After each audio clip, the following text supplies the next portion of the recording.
Hey Internet, welcome. This is Faceless Man USA. I am the Faceless Man. Today we are going to talk about the dangers of adults filling children's heads with doom and gloom. Specifically, we're talking about most recently the whole thing with Greta, I believe her last name is Thunberg, if you say it in the actual Norwegian. And her rise to fame and how she's being used by adults to get their political agendas across. So I'll start with a little story about myself. Back when I was in 6th grade, I failed 6th grade, I had to repeat it. So my parents took me out of public school and sent me to a Christian school. So I was 12 years old, going to this Christian school,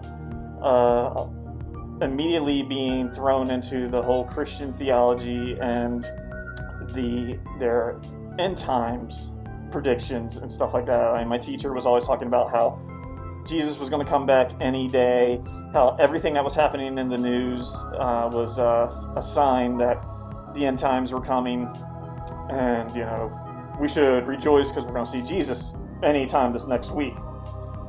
Obviously that came and went and nothing ever happened, but it got me interested. I'm the type of person where if I get interested in a subject, I obsessively research it. So from that time, from I guess 12 years old through my late teens, I would occasionally go into the Bible and read the book of Revelation and figure out how the end is going to come about. And of course, if you've read the Revelation, or if you've read, I think it's the book of Mark, it's some pretty scary doom and gloom things. And while on a most daily basis I could get by without thinking about it and go on with my life and have fun as a kid, there were times when I would get in conversations with people and talk about this stuff, and it would frighten the hell out of me, thinking of all these horrible things that are to come. And sorry, there's a train in the background if you hear that. And it's not, it's a scary way, or it's a bad way to raise children, constantly making them afraid of bad things happening.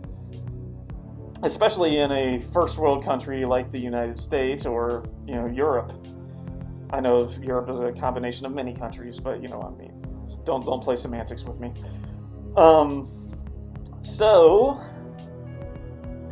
it goes without saying that frightening children is kind of a bad thing, because as Greta Thunberg said in her speech before the UN, she's talking to the world leaders and she's saying, "You've stolen my childhood." And I can see how she would think that the world leaders did that, but really it was her parents and the teachers and the people who put this shit in her head. Well, no monetization there, I just said the S word. So yeah, they put this stuff in her head and frightened her. There was a video going along a few months ago where this teacher and about 6 or 7 students went and visited the office of Senator Dianne Feinstein, and they were begging her the children were begging her to sign Ocasio-Cortez's Green New Deal.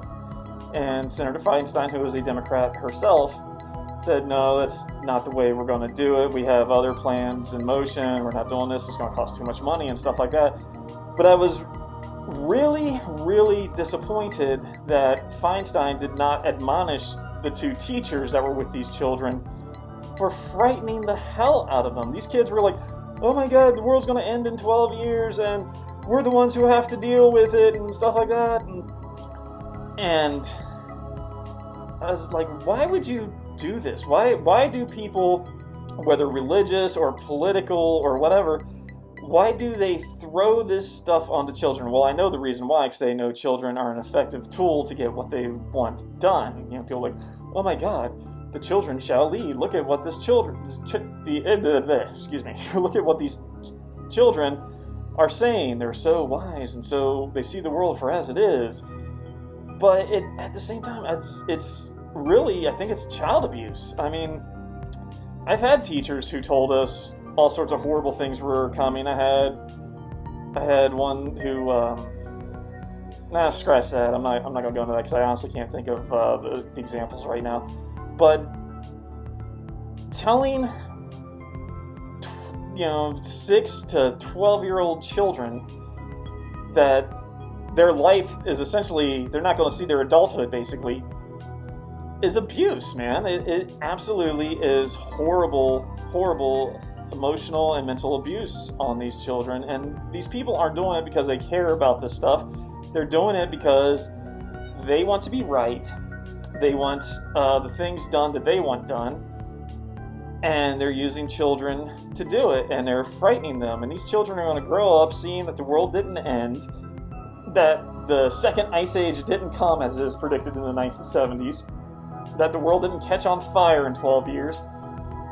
And they're going to look at their parents and like, you've been scaring the hell out of me for all these years, and none of this came to pass. And they're going to resent their parents, their teachers, and all these people who used them as pawns. I mean, it's absolutely ridiculous. And this goes to the bigger point of telling children that that the world is against them. It takes away their motivation to do stuff. I mean, I was at a college graduation. I'm not going to say which college it was, but it was in California, off the beaten path of LA, or I should say, kind of in the larger suburbs of LA. And their keynote speaker, who got an honorary doctorate, was this man who called himself a racial realist. And the first thing he did, he started, when he got up there, the very first thing he didn't say thank you or I'm very honored or anything like that. He started reciting this bad rhyme that apparently these stupid white fraternity kids got caught and got in trouble for saying about black people. And he started reciting this rhyme, saying, I guess to kind of prove, like, yeah, I actually can get a degree and I can do these things. But then he flat out said, I'm a race realist. I believe in teaching kindergartners about the differences in races and that, white people are against you and stuff like that. And I was like, dude, that's the worst thing you can do to a child. When you take a bunch of 6-year-olds or a bunch of kindergartners, you put them in a room with each other, they see other kids to play with. They don't see the color. They don't see that. I mean, I guess they physically see it, but they don't see the differences that adults put onto those things. They just see Bobby and Tom and all these other people, and they're best friends. Now, you take these teachers and a lot of these leftist social justice woke types who want to teach children this stuff. They're going to teach these kids about oppression and about racial history and stuff like that. So the next day, these kids go to school, and who was my best friend Tommy yesterday is now my oppressor. They're going to start looking at someone who was their best friend yesterday with suspicion and with resentment. This does not get rid of racism, it perpetuates it. It makes it worse. It teaches these children early on to distrust people who are not like them, or not like them physically, certainly. It is absolute child abuse, and it should not be tolerated. It should certainly not be taught to children. And these laws are going into effect in school systems in California and Washington State, where they want to teach children this stuff. They want to teach them anti-colonialism and oppression. In Washington State, there's a thing about oppression and mathematics, and who's to say whether an answer is correct or incorrect? The math tells you 2 + 2 = 4 every time.